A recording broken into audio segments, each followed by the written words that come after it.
बलरामपुर जिले की, जहां कोतवाली थाना क्षेत्र के दहेजवार में 3 नरकंकाल मिले हैं और ये तीनों नरकंकाल 27 सितंबर से अपने 2 बच्चों समेत लापता होने की संभावना जताई जा रही है। डीएनए रिपोर्ट के बाद ही नरकंकाल को लेकर स्थिति स्पष्ट हो पाएगी। आईबीसी 24 की टीम घटना स्थल पर पहुंची, जहां खून के धब्बे और संघर्ष के निशान अब भी मौजूद हैं। दरअसल बलरामपुर जिले के कुसमी थाना क्षेत्र से एक महिला और उसके 2 बच्चे बाजार से लापता हो गए थे। इधर लापता महिला के परिजनों ने पुलिस पर लापरवाही का आरोप भी लगाया है, जबकि जिले के पुलिस कप्तान जांच के बाद दोषियों पर कड़ी कार्रवाई की बात कह रहे हैं। मौसी 27 तारीख से बाजार जा रही हूँ कह के निकले थे 12 बजे। उस दिन से वो लापता हुए। हम लोग लगातार छानबीन करते रहे, फिर उनकी कोई सूचना नहीं मिली, जिसके बाद थाना में रिपोर्ट लिखवाया गया। पुलिस द्वारा वहां पर जाकर वो पूरा जहां पर नरकंकाल मिले थे और जहां पर फैले हुए थे वो पूरे एरिया को घेर कर और वहां पर जो है सीन ऑफ क्राइम का हमारा जो यूनिट जो है, जो फोरेंसिक का यूनिट और डॉग का यूनिट और हमारा जो पुलिस अमला रहता है वो वहां पर पहुंचकर उन्होंने विधिवत जो है वहां पर कार्रवाई की थी।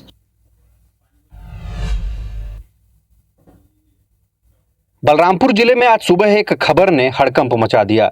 दरअसल 3 नरकंकाल एक साथ मिले थे और एक जगह पर मिले थे। उसके बाद से लोगों का जमावड़ा शुरू हो गया। एडिशनल एसपी, पुलिस की टीम, जिले के समस्त थाना प्रभारी मौके पर पहुंचे और जब नरकंकाल को देखा गया तो सभी के होश उड़ गए थे। मैं इस समय इसी मौके पर मौजूद हूँ। धान का यही वो खेत है जहाँ पर वो तीनों नरकंकाल पाए गए हैं। मैं आपको दिखाना चाहूँगा कि ये वो जो इलाका है जहाँ पर आप खून के कुछ छींटे भी देख पा रहे होंगे और कि यहाँ पर किस तरह से खून बिखरा पड़ा हुआ है। हालांकि बरसात में ये धुल गया है, लेकिन एक संघर्ष का निशान आप इस एरिया में देख पा रहे होंगे। मेरे कैमरामैन आपको दिखाएंगे कि इधर संघर्ष का भी एरिया दिखाया जा रहा है। 3 लोगों का जो कंकाल बरामद हुआ है, ऐसा माना जा रहा है कि कुसमी थाना क्षेत्र से 27 सितंबर को 3 जो लोग हैं वो लापता हुए थे। उसमें एक महिला और उसके 2 बच्चे, जिसमें एक 17 साल की बच्ची है और एक 5 साल का बच्चा है। ये 3 लोग लापता हुए हैं। पुलिस उन्हीं की तलाश कर रही थी और उन्हीं की तलाश के दौरान ये 3 नरकंकाल बलरामपुर जिले के कोतवाली थाना क्षेत्र के दहेजवार में मिले हैं। ये जो एरिया है थोड़ा सा रिहायशी इलाके से बाहर है। ऐसे में पुलिस के लिए अब चुनौती बन गई है इनका डीएनए टेस्ट कराना, और वो जो लापता हुए लोग हैं उनके परिजनों को भी बुला लिया गया है। उनके डीएनए एकत्रित किए जाएंगे और डीएनए रिपोर्ट के बाद ये स्पष्ट हो पाएगा कि ये 3 लोग वही हैं जो लापता हुए थे, उनका ही ये कंकाल है। बहरहाल पुलिस के लिए काफी सवाल खड़े हो रहे हैं, कई रहस्य उलझे हुए हैं। क्या पुलिस इन रहस्य को सुलझा पाएगी, यह देखने वाली बात होगी। अरुण कुमार सोनी, आईबीसी 24, बलरामपुर। मार्केट से लापता हुए एक महिला और उसके 2 बच्चों के ये कंकाल हैं, ये तय है। हालांकि पूरी तरह से पुष्टि करने के लिए पुलिस को डीएनए रिपोर्ट का इंतजार है।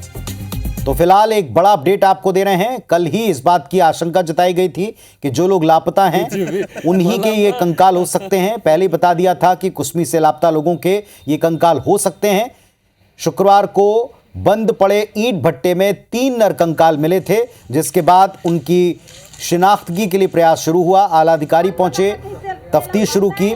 कुसमी से लापता 3 लोगों के परिजन जैसे ही बलरामपुर पहुंचे तो उन्होंने कंकाल के पास मौजूद कपड़ों से उनकी पहचान की। काफ़ी विवाद के बाद आज आखिरकार मृतक के परिजनों ने कंकाल को अपने पास लिया है और उनका अंतिम संस्कार करने घर लेकर गए। परिजनों का पुलिस पर यह आरोप है कि यदि पुलिस पहले इस मामले में हरकत में आती तो शायद तीनों जिंदा मिल पाते। आरोपी के खिलाफ कड़ी कार्रवाई और फांसी की मांग की है। पुलिस ने इस केस में एक संदेही को हिरासत में लिया, पूछताछ जारी।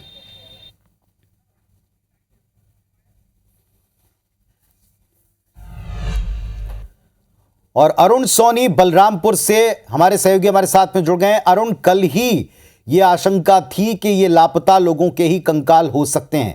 परिवार ने पहचान लिया, लेकिन डीएनए टेस्टिंग जरूर हो रही होगी। अपडेट दीजिए अभी तक का। जी देखिए, कल बलरामपुर जिले के दहेजवार में जो 3 नरकंकाल मिले थे उसकी पहचान कर ली गई है। कल ही आईबीसी 24 ने सबसे पहले इस खबर को दिखाया था और कहा था कि ये 3 जो नरकंकाल हैं ये उन्हीं तीनों के हो सकते हैं जो कुसमी मार्केट से लापता हुए थे, जिसमें एक महिला, उसकी एक 17 साल की बच्ची और एक 5 साल का बेटा शामिल है। और आईबीसी 24 की खबर पर एक बार फिर से मुहर लगी है। जो मृतक है उनके परिजनों ने कपड़ों से पहचान की है कि ये वही लोग हैं जो लोग लापता हुए थे। हालांकि पुलिस की टीम ने पूरी अपनी जांच को बेहतर तरीके से करने के लिए इनका डीएनए टेस्ट लिया है और डीएनए रिपोर्ट आने के बाद ये पूरी तरह से पुष्ट हो जाएगी। लेकिन अभी तक जो परिजन है उन्होंने पहचान कर लिया है कि ये जो कपड़े हैं उन्हीं मृतकों के हैं जो उनके जो लापता हुए थे। वहीं इस पूरे मामले में जो घटनाक्रम सामने आया है कि एक संदेही को पुलिस की टीम ने हिरासत में लिया है, उससे पूछताछ किया जा रहा है और जो जानकारी मिली है पुलिस विभाग के सूत्रों से कि ये जो आरोपी है वो झारखंड का रहने वाला है और झाड़ फूक का काम करता था। इन तीनों को वो झाड़ फूक के बहाने ही अपने घर में लेकर आया था और लगभग 2 महीने पहले ही उनकी हत्या कर दी गई थी और उनकी लाश को खेत में फेंक दिया था। खेत में संघर्ष के भी निशान दिखे थे, खून के धब्बे अभी तक वहां पर मौजूद हैं और इस पूरे मामले में पुलिस की टीम उससे कड़ाई से पूछताछ कर रही है। लेकिन किसी भी बेहतर नतीजे पर पहुंचने से पहले पुलिस को डीएनए रिपोर्ट का इंतजार है। लेकिन जो कंकाल मिले थे तीनों को, उन तीनों कंकाल को पुलिस की टीम ने अपने पास रख लिया था। उसे पीएम कराने के बाद फिलहाल परिजनों को सौंप दिया है। परिजन कंकाल लेने को तैयार नहीं थे क्योंकि उनका मानना था कि जिस बेरहमी से इनकी हत्या की गई है उसी तरह से आरोपी को उनके सामने लाया जाए। लेकिन पुलिस आरोपी को परिजनों के सामने नहीं लाई क्योंकि कुछ भी हो सकता था, विवाद की स्थिति उत्पन्न हो सकती थी। लेकिन परिजन फिलहाल इस पूरे मामले में फांसी की मांग कर रहे हैं। आरोपी जितने भी लोग इस मामले में शामिल हैं उनके खिलाफ कड़ी कार्रवाई हो, फांसी की मांग कर रहे हैं। और पुलिस का कहना है कि अभी एक ही संदेही को हिरासत में लिया गया है और पूछताछ के बाद आगे इस मामले का खुलासा होगा कि आखिर ऐसी क्या स्थिति उत्पन्न हो गई थी कि इसे इतनी बेरहमी से 3 लोगों की हत्या करनी पड़ी और लाश को खेत में फेंक दिया था। पुलिस ने इस मामले की जांच आगे बढ़ा दी है, लेकिन डीएनए रिपोर्ट आने के बाद ही पूरी तरह से स्पष्ट हो पाएगा कि ये वही लोग हैं। लेकिन जिस तरह से प्रथम दृष्टि में मृतकों की पहचान हुई है कि वही 3 लोग हैं, जिसमें एक 35 साल की महिला, एक 17 साल की बच्ची और एक 5 साल का बच्चा शामिल है, उनके ही ये कंकाल फिलहाल बताए जा रहे हैं। चलिए, तो एक तरफ डीएनए सैंपलिंग की जाएगी और साथ ही साथ ये हत्या का मामला है, लेकिन इस हत्या के मामले में क्या ठोस और पुख्ता वजह सामने आती है, इन्वेस्टिगेशन से पता लगेगा।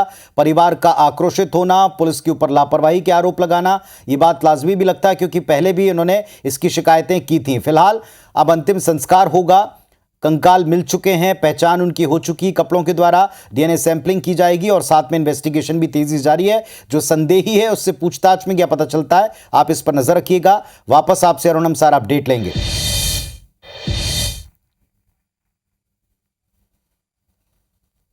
पुलिस वाले लोगों का भी इसमें लापरवाही हुआ है सर, लेकिन उसके बावजूद भी मैं 3-4 बार टीआई को बोलने के बावजूद भी वो नहीं ध्यान दिया। वो बाबू का कपड़ा को हम ही लोग दिए गया था, उससे पहचान हुई? हाँ, उसी से परिजनों द्वारा उन लोग पहचान किए हैं कि वही लोग हैं, परिजन लोग बताए ऐसा। और उस नरकंकाल को जो है उसका पीएम कराया गया और पीएम करा के बॉडी को परिजनों को सुपुर्द किया जा रहा है। प्रकरण का एक सस्पेक्टेड है जिसके ऊपर शंका है, उससे पूछताछ चल रही है। कुछ चीजें जो है उभर के सामने आ रही है, चीजें अभी जांच में हैं, जांच के बाद ही क्लियर कट हम बता पाएंगे।